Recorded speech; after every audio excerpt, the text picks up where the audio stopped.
On the porch of a house that no longer has residents, a set of ceramic wind chimes hangs from a beam. Its tubes are painted in faded blues and greens, worn smooth by decades of weather.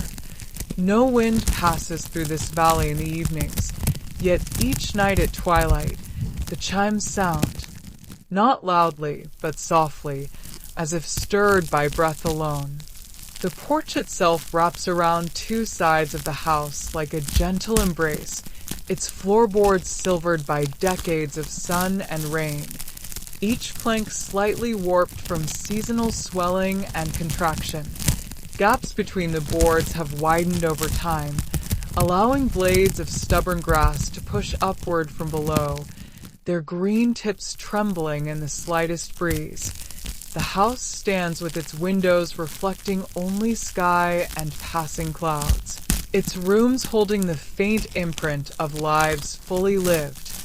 Dust has settled on surfaces with a patience that suggests permanence, yet the chimes remain untouched by decay, their ceramic surfaces holding a soft inner luminescence when twilight finds them.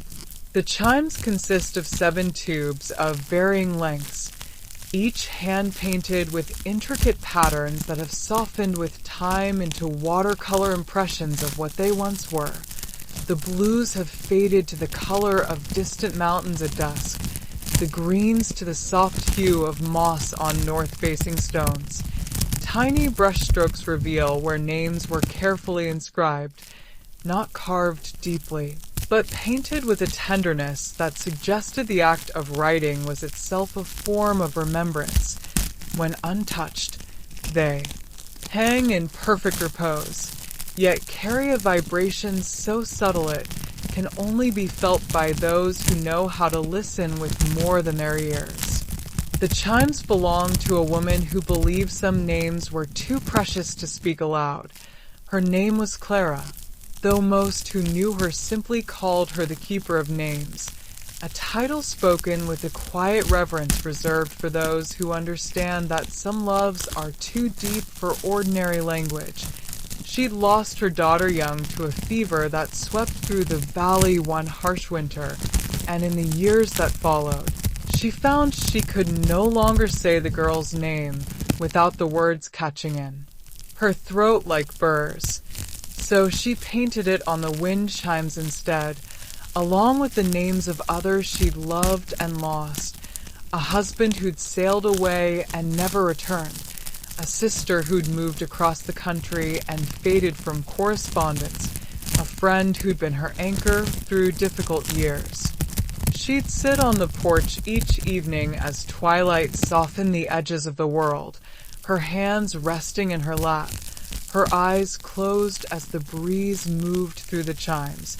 She'd listen not for music, but for memory, the particular resonance of her daughter's laughter carried on a rising note, the gentle cadence of her husband's voice in a descending scale, the steady rhythm of her sister's footsteps in the middle tones. The chimes never judged the quality of grief brought to them, only held space for its expression. A sharp sob received the same gentle absorption as a quiet sigh. The ceramic tubes held each memory not as burden but as blessing, a truth carried between notes, a love woven through sound. When she passed, the house stood empty. The chimes remained. The change occurred not with fanfare but with the quiet certainty of seasons turning. Clara's final evening saw her sitting on the porch step, her thin frame silhouetted against the fading light, her hand resting on the beam from which the chimes hung. She didn't speak the names aloud. She simply listened as the evening breeze stirred the tubes one last time, a soft melody that seemed to say both hello and goodbye. The house stood empty for weeks after they carried her away, its windows reflecting only sky and passing clouds, its rooms holding the faint imprint of a life fully lived. Dust settled on surfaces with a patience that suggested permanence.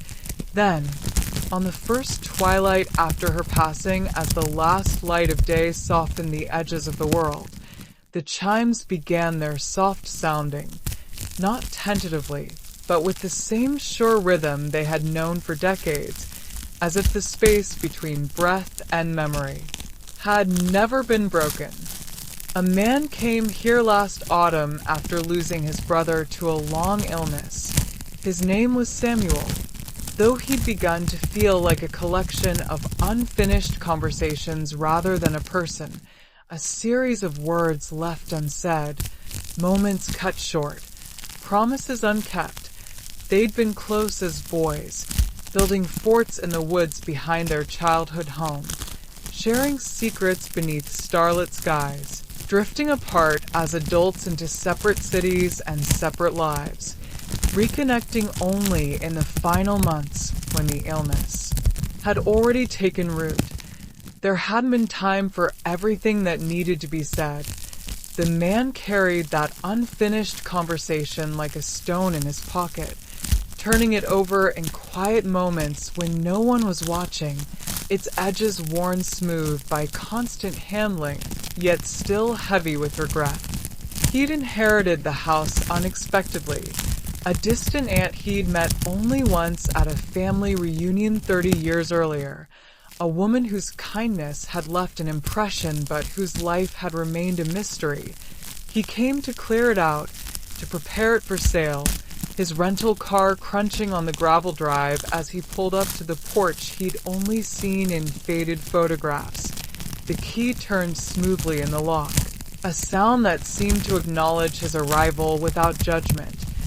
He stepped onto the porch that first evening, the floorboards creaking a familiar welcome beneath his feet, the air carrying the dry perfume of aged timber and dried lavender tucked into cracks decades ago.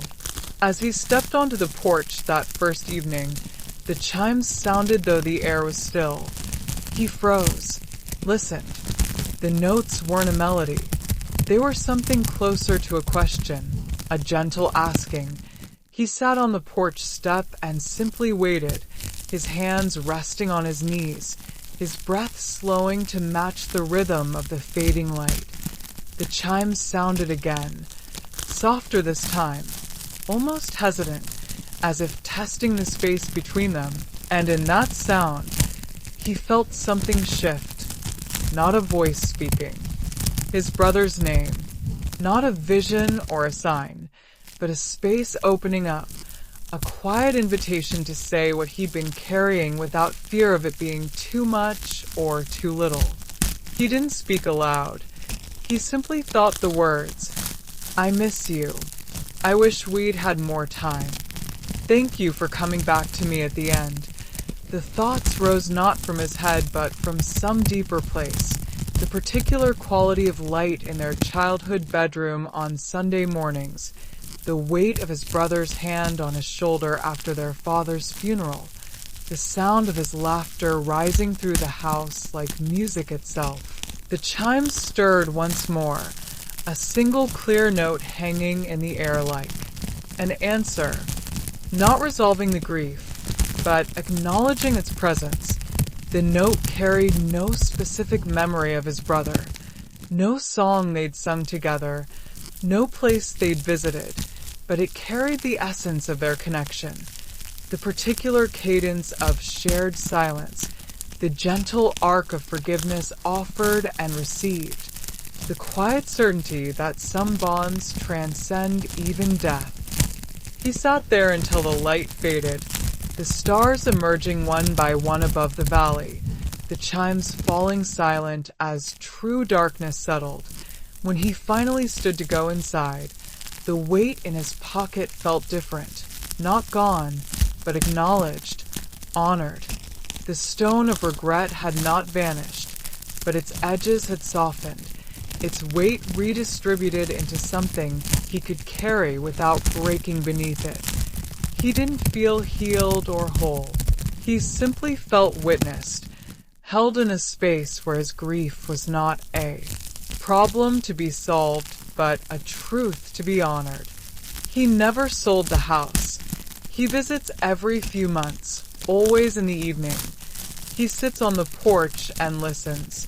Sometimes the chimes sound. Sometimes they don't. He has learned that the chimes do not perform on command or offer comfort on demand.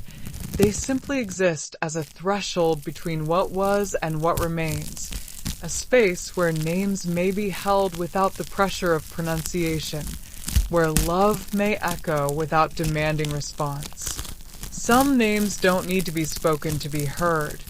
They simply need a space to exist, a moment of stillness where love may echo without demanding to be answered. The chimes teach us that remembrance is not about preservation but about presence, that the act of holding a name in silence can be as powerful as speaking it aloud, that the space between notes can hold as much meaning as the notes themselves. And that space, once offered, becomes a kind of home for what remains. Not a museum of memories frozen in time, but a living room where love continues to breathe, where names continue to resonate, where the echo of what was loved finds a place to rest without expectation. In the gentle sounding of ceramic tubes, we discover that some connections are not severed by absence, but transformed by it, like notes that hang in the air long after the instrument has fallen silent, their vibration continuing. In the bones of those who learn to listen with their hearts, carrying the quiet understanding that love speaks not only in words but in spaces, not only in presence but in the sacred silence between heartbeats, where what matters most continues to dwell.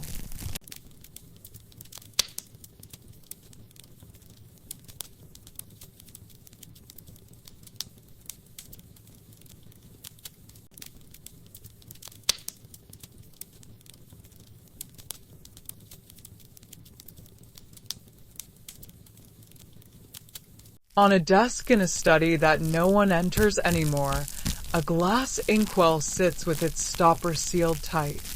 Its contents are not ink, but something darker and thicker, liquid shadow that swirls slowly when the moon is full. No quill has dipped into it in half a century, yet the level never drops. If anything, it rises slightly each year, as if fed by words that were never set to paper.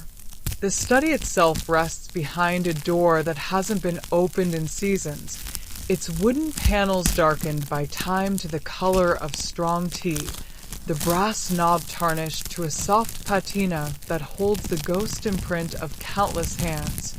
Dust motes drift through slanted beams of afternoon light that cut across floorboards worn smooth by generations of footsteps, each particle catching fire for a moment before dissolving back into the hush. The air carries the dry perfume of aged paper and dried lavender, tucked into desk drawers decades ago, mingling with the faint mineral scent of river stone that forms the fireplace's foundation. Shadows pool in the corners where bookshelves meet walls, not as absences of light, but as reservoirs of quiet, holding the echo of pen scratches that once filled this room with purpose. The desk occupies the room's center not as furniture, but as anchor, its surface scarred by ink stains and the gentle indentations of elbows that rested there through countless evenings. The inkwell stands precisely in the center of the blotter, its glass sides catching the light not as clear crystal would but, with a liquid shimmer, as if each surface contains a captured breath, a suspended sigh, a moment poised perpetually between writing and erasure. The liquid within moves not with the frantic swirl of stirred ink, but in slow, deliberate currents, dark tendrils tracing helixes that coil upward before gently cascading sideways, a dance that seems to originate not in physics, but in the space between heartbeats. No draft stirs the study air.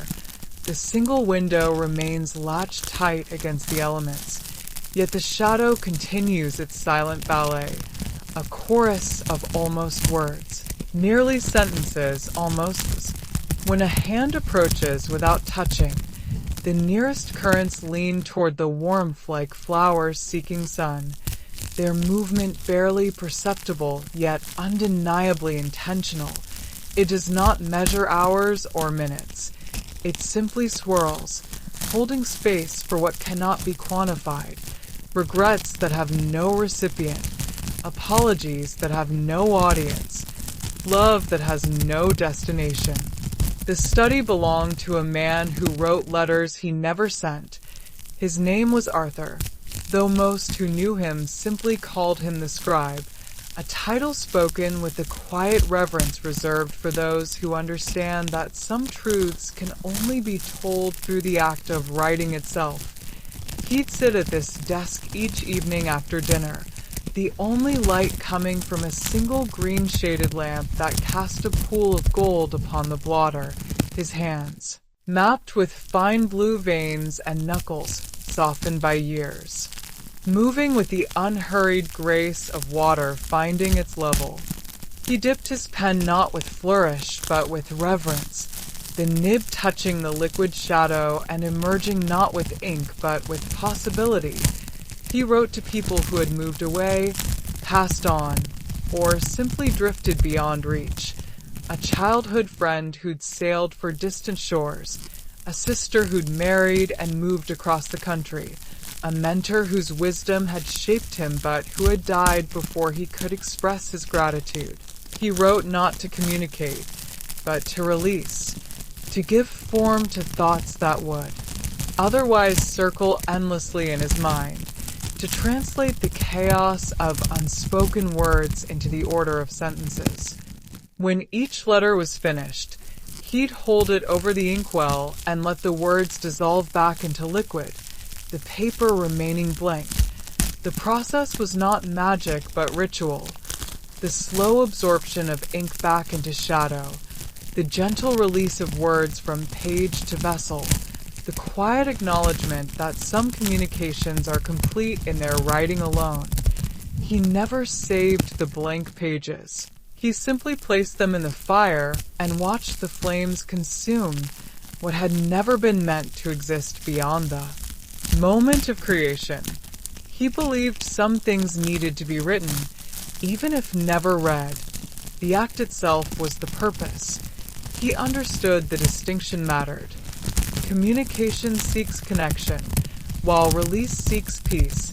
A letter sent demands a response, while a letter dissolved demands only honesty. The inkwell never judged the quality of words brought to it, only received them. A furious accusation received the same gentle absorption as a tender confession. The liquid shadow held each sentiment not as burden but as blessing, a truth carried between lines, a love woven through syntax. When he passed, his family cleared the study of books and papers, but they left the inkwell on the desk. It seemed wrong to move it. The change occurred not with fanfare, but with the quiet certainty of seasons turning. Arthur's final evening saw him writing a letter to his younger self, the words flowing with a clarity that had eluded him for decades. He held the page over the inkwell, watched the letters fade back into shadow, and placed the blank paper in the fire with a soft exhale that seemed to say both hello and goodbye. The study stood empty for weeks after they carried him away, its windows reflecting only sky and passing clouds, its rooms holding the faint imprint of a life fully lived. Dust settled on surfaces with a patience that suggested permanence. Then, on the first full moon after his passing, as twilight softened the edges of the world, the liquid shadow began its slow swirling, not tentatively, but with the same sure rhythm it had known for decades, as if the space between writer and release had never been broken. A woman found the study last winter during a house tour. Her name was Alara. Though she'd begun to feel like a collection of unsent messages rather than a person, a series of words left unspoken, conversations cut short, truths buried beneath the surface of daily life. She was considering buying the property, though she couldn't say why she felt drawn to it. The realtor continued speaking about square footage and recent renovations, but Alara heard only the quiet hum of the room itself. The particular quality of silence that exists not as absence, but as presence. She didn't touch it. She simply stood there, looking down at the dark liquid swirling beneath the glass. And then she understood. She'd been carrying words for months, things she needed to say to her father before he died, to a friend she'd hurt unintentionally, to a version of herself she'd outgrown but still missed. She'd tried writing them in journals, typing them in notes on her phone, speaking them aloud to empty rooms. Nothing had released them, but standing before this inkwell, she felt the possibility of release. Not forgiveness or resolution, just the simple act of letting words go without requiring them to land anywhere. The liquid shadow swirled in patterns that seemed to mirror the chaos in her chest, then gradually softened into rhythms that matched her slowing breath. It did not promise healing. It did not erase regret. It simply offered a vessel, a place where what cannot be spoken may still be honored, and what cannot be sent may still be released. She didn't stay long. She didn't buy the house, but she returned to her own home that evening and sat at her desk with a blank sheet of paper. She wrote one sentence, then another. She didn't plan to send them.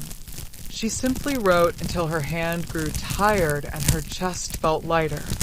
The words flowed not with the frantic energy of obligation, but with the slow deliberation of remembrance. Each sentence a small release. Each paragraph a gentle unburdening. She wrote of the particular cadence of her father's voice on Sunday mornings, the weight of her friend's hand on her shoulder after a difficult day, the quiet joy that had lived in her younger self before fear took root.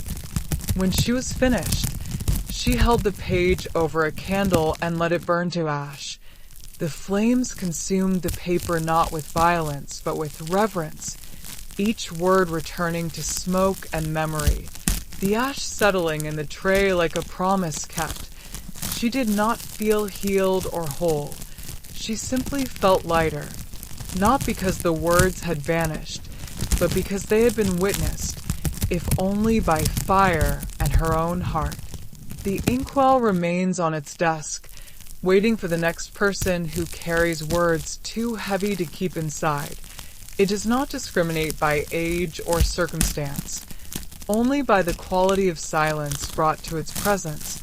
A teenager mourning a friendship ended not by anger, but by distance finds the shadow swirling with the memory of shared secrets. An old man visiting the house where he grew up feels its currents, carrying the echo of letters he never sent to the love of his youth. The liquid shadow asks nothing in return. No prayers, no promises, no transformation. It simply offers what release has always offered. Not escape from regret, but integration of it. The quiet certainty that some experiences transcend their moment of creation to become part of who we are. That some words live not in paper, but in peace. Not in sending, but in surrender. Some silences aren't empty. They're full of everything we haven't found a way to say. And sometimes, the kindest thing we can do is give those words a place to rest without demanding they change anything at all. In the gentle swirling of liquid shadow, we discover that release is not about erasure, but about acknowledgement. That the act of writing what cannot be sent is itself a form of courage. A quiet rebellion against the tyranny of unsaid things, a sacred ritual that honors the truth that some words are meant not for ears, but for the space between heartbeats where they can finally be laid down. And in that laying down, we find not resolution but rest. Not an end to the story, but a softening of its edges, a gentle understanding that what we carry need not define us if we are willing to set it down, even for a moment, in the dark and swirling waters of a vessel that asks for nothing but our honesty, a truth that requires no recipient beyond ourselves, no response beyond release, no record beyond the quiet certainty that we showed up for our own hearts when no one else was watching. The Inkwell does not heal, it holds, and in that holding, we learn that some words were never meant to travel outward, but only to journey inward, dissolving gently into the shadow where they can finally rest.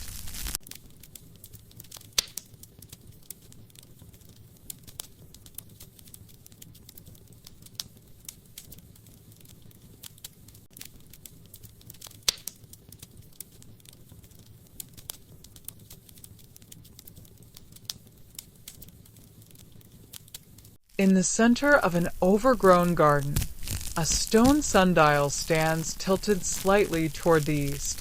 Its face is cracked with age in delicate patterns resembling dried riverbeds, its gnomon worn smooth by decades of rain and wind until it holds the gentle curve of a sleeping bird's back.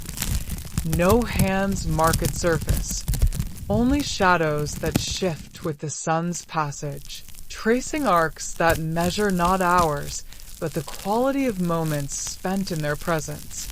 The garden itself rests in a gentle hollow between rolling hills, its boundaries blurred by wild roses and climbing ivy that have reclaimed the fence posts and path stones with patient determination. Lavender bushes spill over their beds in purple waves, their scent rising with the morning sun to mingle with the earthy perfume of damp soil and decaying leaves. Bees move between blossoms with the unhurried purpose of creatures who understand that some tasks cannot be rushed, their hum providing a steady rhythm beneath the rustle of leaves and the distant call of a lone thrush. This sundial doesn't track hours. It tracks something softer, the length of a child's laughter echoing across the lawn, the duration of a shared silence between two people who need no words, the span of time between heartbeats when someone is truly at peace. Its shadow moves not with the mechanical precision of clockwork, but with the organic flow of lived experience, lingering longer on moments of joy, stretching gently through periods of contemplation, contracting almost imperceptibly during times of sorrow.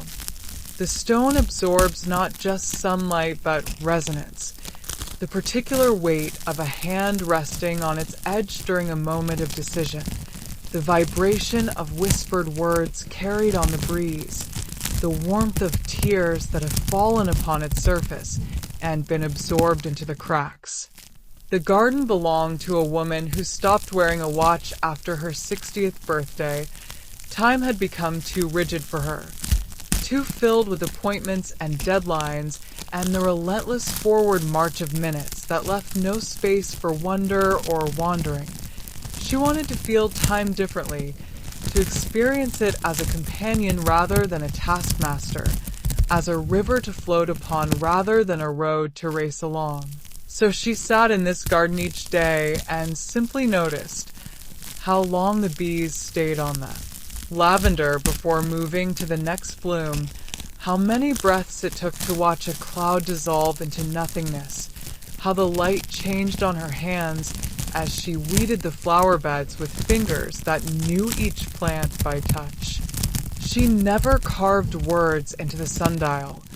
She simply let it absorb the quality of her attention, the slow blink of contentment as she watched a butterfly emerge from its chrysalis, the gentle sigh of release after a long-held worry finally loosened its grip, the quiet hum of gratitude that rose in her chest each evening as the sun dipped below the western hills.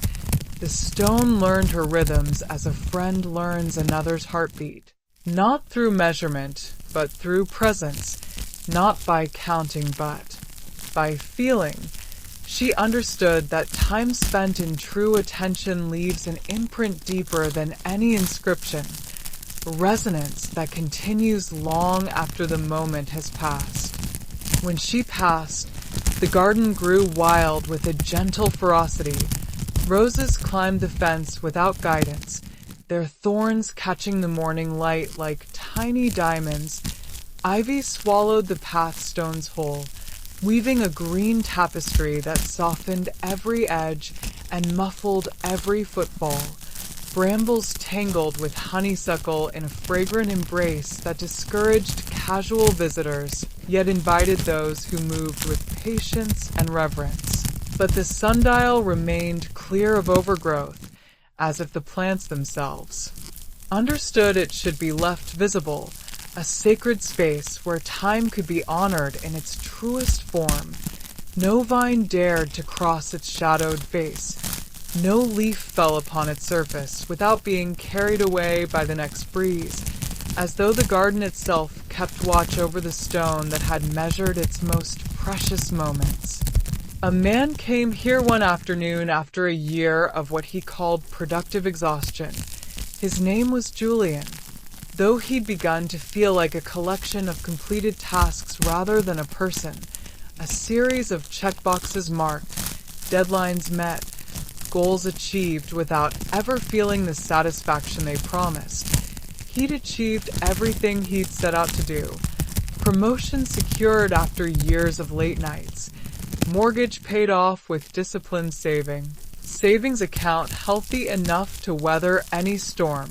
Yet he felt hollow, as if he'd been building a house with perfect blueprints, but had forgotten to leave space for a heart to live inside it. He moved through his days with efficiency, but without presence, completing tasks without ever feeling truly there. His mornings began with the blare of an alarm he silenced without opening his eyes. His evenings ended with the glow of a screen that offered distraction but no rest. He'd tried the expected remedies. Meditation apps that counted his breaths until he felt more anxious. Vacations that felt like work with better scenery. Conversations with friends that skimmed the surface of his unease without ever diving deep. Nothing reached the quiet dislocation that had taken root beneath his ribs, a sense that he was living his life at a remove, watching himself move through motions without ever feeling the texture of the moments themselves. He'd found the garden by accident, drawn by the scent of jasmine drifting over the wall like an invitation written in perfume. He'd been walking a route he'd taken 100 times before, his mind already drafting tomorrow's to-do list, when the fragrance stopped him mid-stride, a sweetness so rich and untamed it seemed to pull him forward without conscious decision. He pushed through the rusted gate, its hinges groaning a soft protest that felt like a threshold being crossed, and stood there, surrounded by wild beauty he hadn't planned for, hadn't scheduled, hadn't optimized for maximum productivity. He walked to the sundial and sat on the mossy edge beside it, the stone cool even through his trousers. He didn't check his phone. He didn't think about what came next or what he'd left undone. He simply watched the shadow move across the stone face, not measuring its progress against an internal clock, not calculating how much daylight remained, just witnessing it with the same attention he might give a sleeping child or a blooming flower. A bee landed on his knee, its fuzzy body vibrating with the memory of nectar, and he let it stay without the instinctive jerk of impatience that had become his default. A breeze stirred the leaves above him, carrying the scent of damp earth and distant rain, and he closed his eyes and felt it on his skin, not as weather to be endured, but as a presence to be felt. Time didn't stop, but it changed texture. from something to be managed into something to be experienced, from a resource to be spent into a medium to be lived within. The shadow on the sundial moved with a slowness that felt generous rather than lazy, each millimeter of progress marking not the loss of a moment, but the fullness of it. He noticed the particular shade of green in the moss beneath his fingers, the intricate pattern of veins in a fallen leaf, the way the light caught the dew on a spiderweb strung between two rose stems. These details had always been there, but he'd been moving too fast to see them, too focused on destinations to notice the journey. He stayed until the shadow reached the sundial's western edge, a journey that felt both instantaneous and eternal. He didn't know how long that took in minutes or hours. He only knew it had been enough, not because he'd solved any problems or made any decisions, but because he'd remembered how to be present in a single moment without demanding it serve a purpose beyond itself. When he rose to leave, his shoulders were lighter, not because anything in his life had changed, but because he remembered a different way of being in time, not racing through it like a thief stealing moments, but resting within it like a guest welcomed home. He returned to his apartment that evening and left his phone in the kitchen while he made dinner, the silence feeling not empty but full. He ate at the table instead of in front of the screen, tasting each bite of the simple meal he'd prepared without rushing. He didn't make grand changes or dramatic declarations. He simply allowed moments to have weight again. The weight of steam rising from a teacup, the weight of a deep breath drawn without agenda, the weight of watching the sunset without photographing it. These small acts of presence accumulated like drops of water filling a dry well, and over weeks, he found himself moving through his days with a new awareness, not perfect, not constant, but returning again and again to the memory of the sundial's shadow and the permission it had given him to simply be. The sundial remains in its garden, tilted toward the morning sun as if perpetually waiting for the first light. It doesn't hurry shadows across its face. It doesn't judge the length of a pause or the slowness of a breath. It simply offers proof that time can be soft, that some moments expand to hold us fully, wrapping us in their duration like a blanket woven from light and shadow. And that expansion itself is a kind of grace that requires no justification. The garden continues its wild growth. Around the stone, a living testament to the beauty of untamed time, where roses bloom and fade without apology, where bees come and go without schedule, where the only clock is the sun and the only calendar is the turning of seasons. We spend so much of our lives measuring time as loss, minutes slipping through our fingers like sand, hours we'll never get back, days that blur into weeks without leaving a mark. But the sundial knows a different truth, that time given freely to a single moment is never lost. It becomes part of us, woven into the fabric of who we are like threads of gold in a tapestry, strengthening us, coloring our perspective, teaching us that the most valuable moments are not those we accomplish, but those we inhabit fully. And that is the only measurement that matters, not how much time we have, but how deeply we live within the time we're given, allowing each shadow to fall where it may and trusting that in the tilting toward the light, we too may find our way back to what is essential, not as a destination to be reached, but as a presence to be lived, one unhurried breath at a time.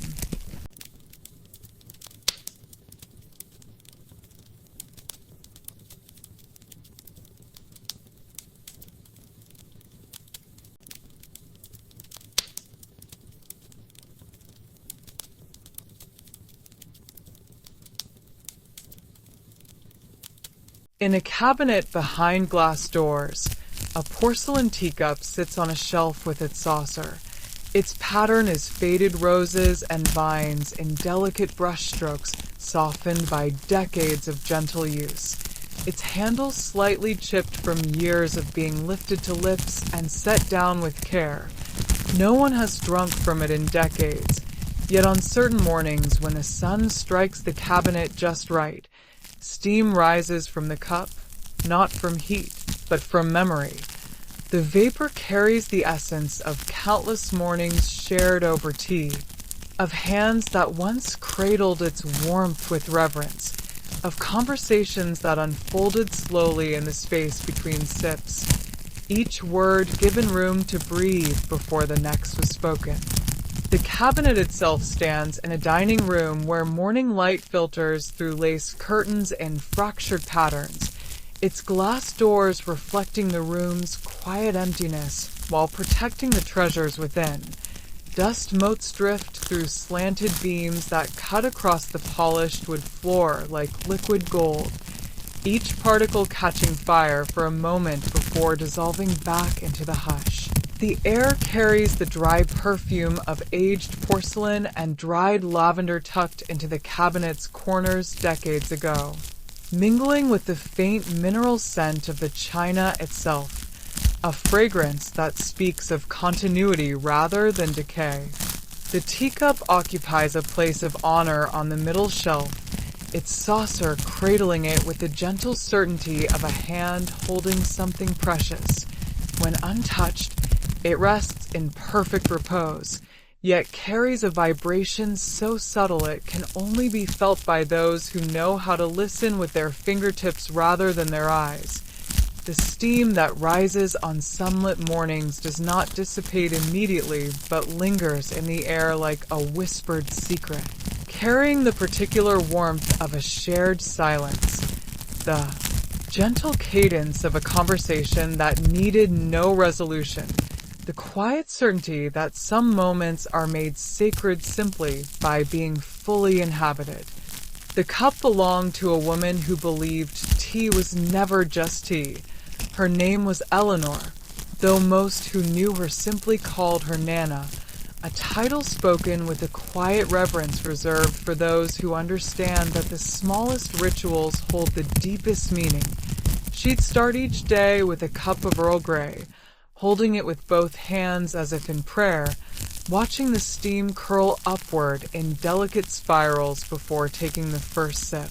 She believed the ritual itself was the medicine, the deliberate pause, the conscious breath, the decision to honor the present moment regardless of what the day might bring. She lived alone for most of her life in a house that was never truly empty, but she never drank tea alone. Her cup held space for whoever needed it. The neighbor who stopped by after a difficult phone call, her hands trembling until the warmth of the cup steadied them.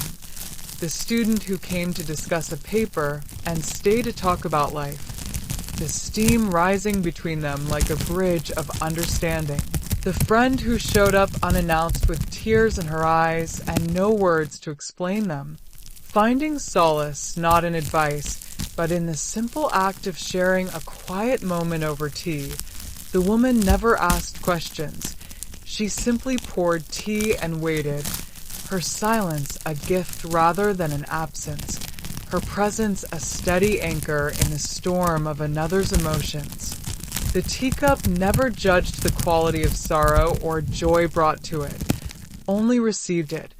A celebration received the same gentle holding as a grief. The porcelain absorbed not just the heat of the liquid, but the resonance of every hand that had held it, every story shared over its rim, every breath that had fogged its surface with unshed tears or quiet laughter.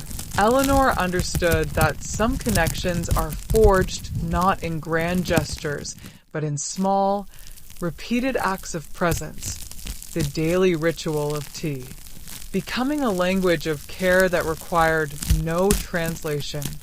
When she passed, her niece inherited the house. The niece kept the cup on the shelf, too fragile to use, too precious to pack away. The change occurred not with fanfare, but with the quiet certainty of seasons turning. Eleanor's final morning saw her sitting at the kitchen table with her cup, the steam rising in the dawn light as she watched the sun climb over the garden she had tended for 60 years. She placed the cup gently on its saucer with a soft exhale that seemed to say both hello and goodbye to the day. The house stood empty for weeks after they carried her away, its rooms holding the faint imprint of a life fully lived. Dust settled on surfaces with a patience that suggested permanence. Then, on the first morning after the funeral, as sunlight softened the edges of the world, steam began to rise from the cup on the shelf, not tentatively, but with the same sure rhythm it had known for decades, as if the space between ritual and remembrance had never been broken. A man came here years later, her niece's son, home from college for the summer. His name was Liam, though he'd begun to feel like a collection of looming decisions rather than a person, a series of questions without answers, paths without maps, expectations without anchors. He was restless in a way he couldn't name, feeling the pressure of decisions looming ahead, what to study, where to live, who to become.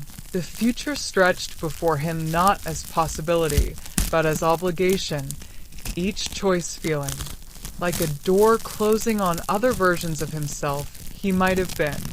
He'd tried the expected remedies, career counseling sessions where he traced patterns in the carpet while speaking of uncertainty, long walks through campus where every couple holding hands felt like an accusation of his own solitude, evenings spent scrolling through social media until the images lost meaning. Nothing reached the hollow space that had taken root beneath his ribs, a sense that he was moving through life without ever truly arriving anywhere, that the ground beneath his feet was shifting with every step.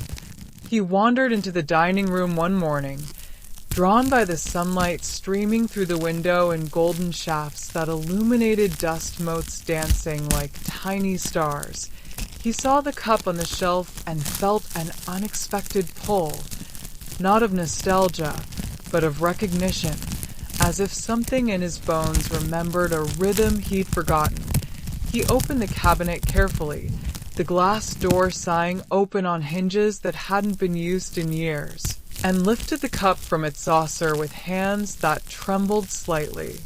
Despite his efforts to steady them, it was cool to the touch. The porcelain carried no residual warmth from the sun, yet as he held it, something shifted, not in the room, in him. He felt the ghost of hands, many hands, cradling this same cup over decades, his gray-tant's gnarled fingers wrapped around the handle with practiced ease, his mother's younger hands holding it during childhood visits, the neighbor's work-roughened palms finding comfort in its curve.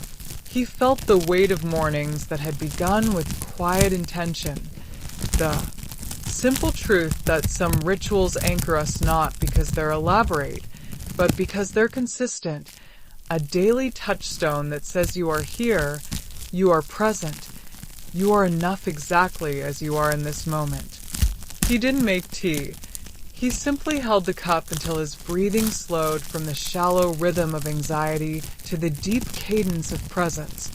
The steam did not rise for him as it did in sunlight, yet he felt its essence in his bones, the memory of warmth, the promise of comfort, the understanding that some objects carry the weight of love not in their material but in their meaning. He stood there for what might have been minutes or hours, the world outside the window fading into irrelevance as he connected with a lineage of quiet strength that had nothing to do with achievement and everything to do with being.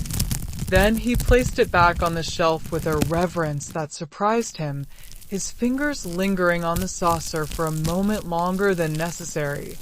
He went to the kitchen, filled the kettle, found a mug, and waited for the water to boil. When the tea was ready, he carried it to the table and sat there, holding the mug with both hands just as his great-aunt had done, watching the steam rise in delicate curls that caught the morning light. He didn't solve anything in that moment. He didn't suddenly know what to do with his life, but he felt grounded in a way he hadn't in months, connected to something larger than his own uncertainty, tethered to a tradition of presence that had sustained generations before him. He returned to college that fall carrying not answers, but a practice. Each morning he'd make a cup of tea and sit with it for exactly 7 minutes, not long enough to feel like an obligation, not short enough to feel rushed. In those minutes, he'd simply be watching the steam, feeling the warmth, breathing deeply. The ritual didn't erase his anxiety about the future, but it gave him a center to return to when the world felt unsteady. He began to notice other small rituals that held him. The weight of a book in his hands, the sound of rain on the roof, the rhythm of his footsteps on the path to class. The cup remains on its shelf, waiting for the next person who needs to remember that some things endure, not because they're extraordinary, but because they're ordinary enough to be repeated day after day, creating a rhythm that holds us when everything else feels unsteady. It does not discriminate by age or circumstance, only by the quality of stillness brought to its presence. A teenager overwhelmed by social media finds its steam humming with the memory of face-to-face connection. An elder visiting the house where she grew up feels its warmth carrying the echo of mornings shared with loved ones now gone. Some objects don't contain magic. They contain memory, and memory, when honored, becomes a kind of compass, not pointing toward a destination, but reminding us of the ground beneath our feet. The teacup teaches us that the most profound anchors are often the simplest rituals. The daily cup of tea that says this moment matters. The consistent act of pausing that creates space for what is real. In a world that prizes novelty and speed, the cup stands as a quiet testament to the power of repetition, to the sacredness of ordinary moments woven together into a tapestry of belonging. And in that remembrance, we find not escape from uncertainty, but companionship within it, not a map to follow, but a hand to hold as we navigate the unknown, carrying forward the gentle truth that we are never truly alone when we carry the rituals of those who came before us, a legacy not of grand achievements, but of small, consistent acts of presence that say, again and again, you are here, and that is enough.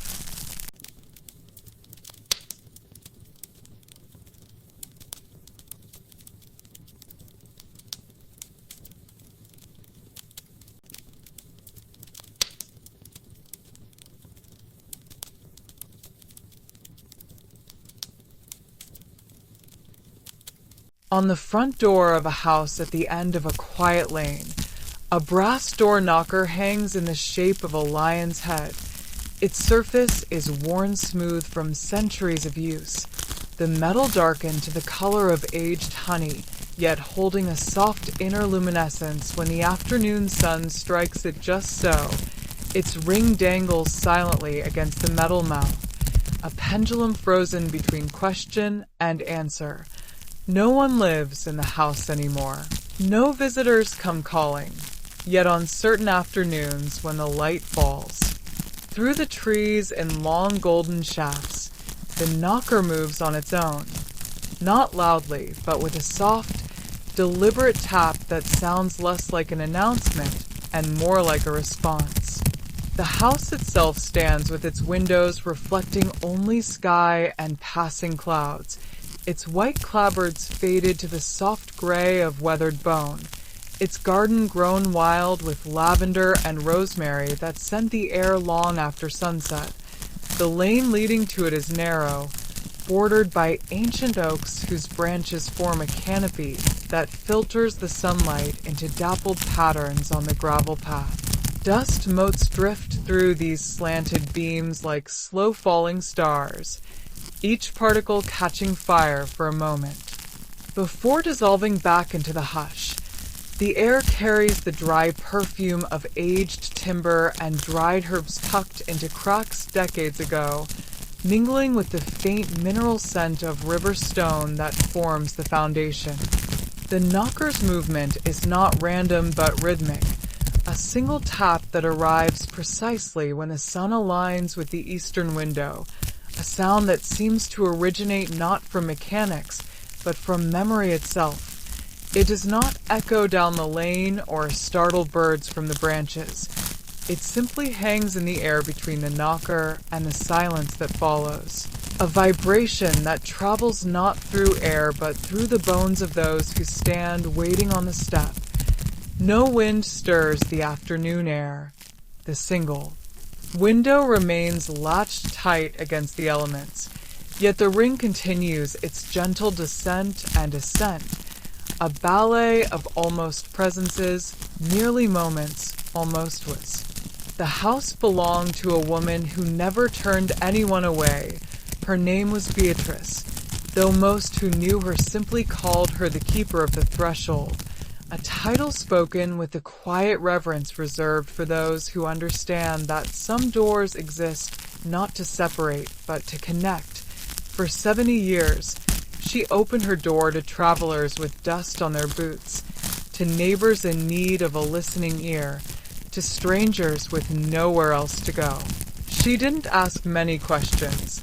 She simply welcomed people in, fed them if they were hungry, listened if they needed to speak, offered a bed if they had nowhere to sleep.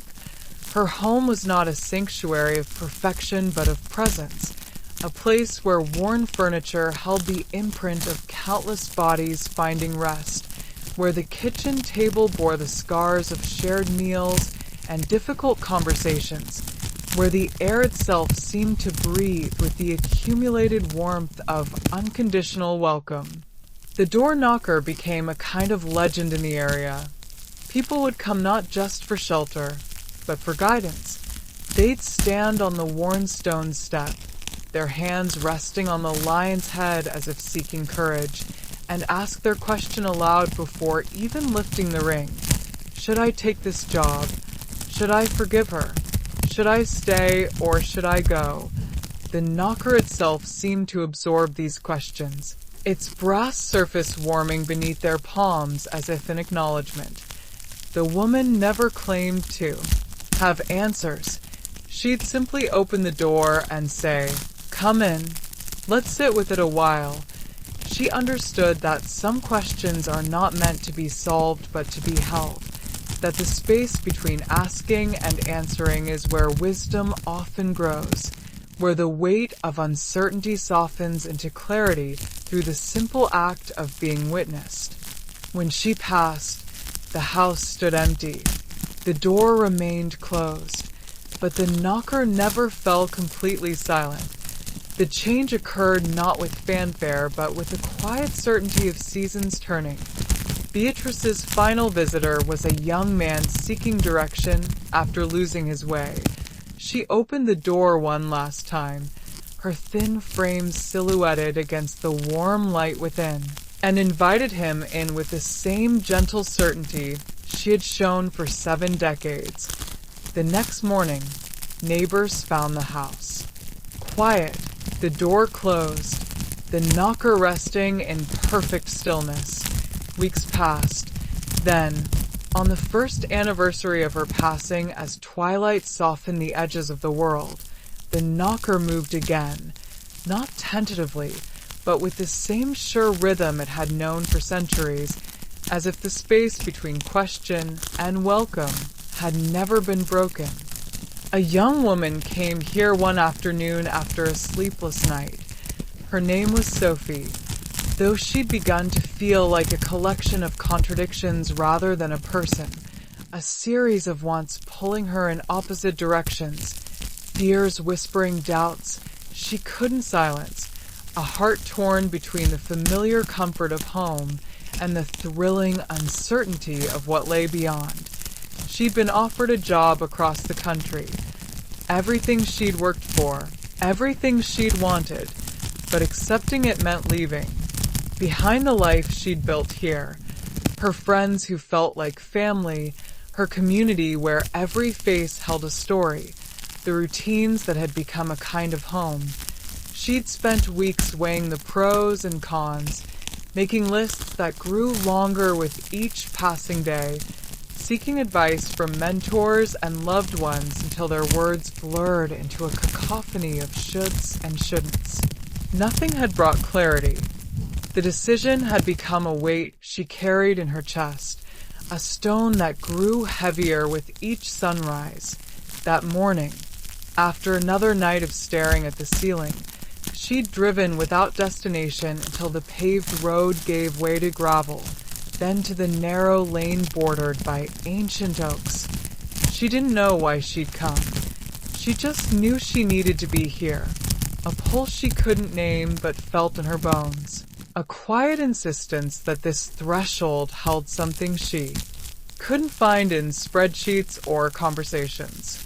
She stood on the step, her hand resting on the lion's head. The brass was cool beneath her palm, yet carried a vibration so subtle it felt like a heartbeat. She lifted the ring and let it fall. Tap. The sound was softer than she expected. It didn't echo down the lane or startle birds from the branches. It simply hung in the air between them, the knocker and her, a single note of presence in the vast silence of the afternoon. She waited. Nothing happened. No door opened. No voice spoke. No sign appeared in the sky or on the ground. But as she stood there in the quiet afternoon, something shifted inside her. Not a decision, not a revelation, but a settling. The frantic noise in her mind, the lists, the advice, the fears, began to soften at the edges, like waves receding from a shore to reveal solid ground beneath. She felt the weight of the question not as a burden to be solved, but as a companion to be acknowledged. And in that acknowledgement, a quiet knowing emerged, not buried beneath the noise of other people's opinions and her own fears, but rising from a place deeper than logic, a truth that had been there all along waiting for the stillness to be heard. She didn't need to leave or stay. She simply needed to trust herself to choose. The knocker had not answered her question. It had simply held the space for her to hear her own answer.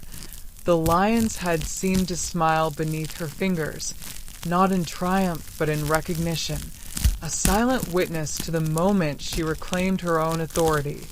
She turned and walked down the lane without looking back, her steps lighter not because the decision had been made for her, but because she had found the courage to make it herself.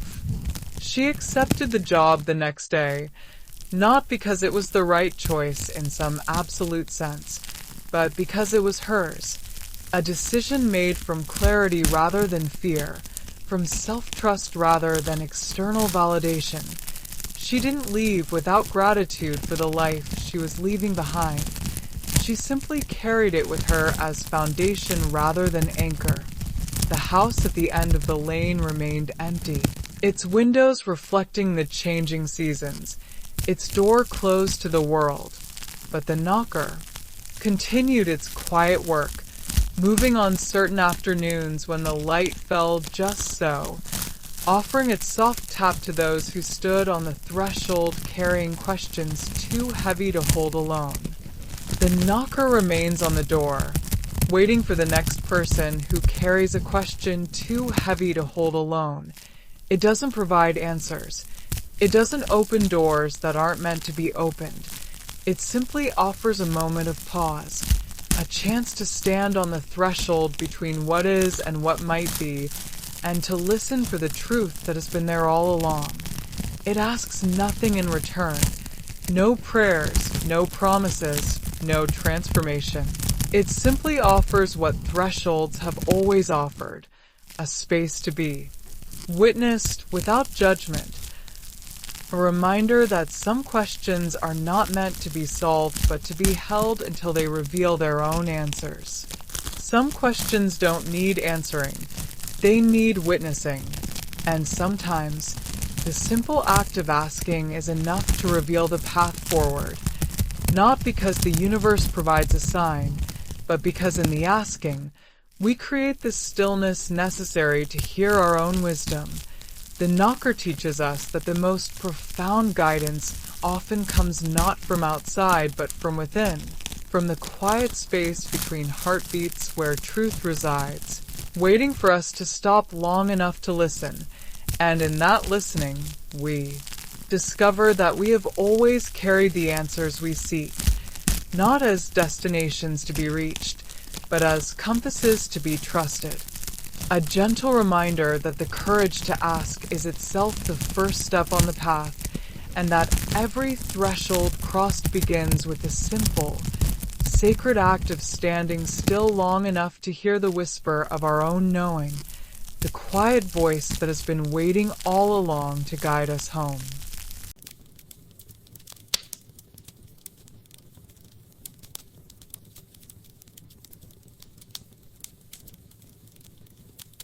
The fire burns low, but it does not go out. No matter how dark the night, a light waits for you here.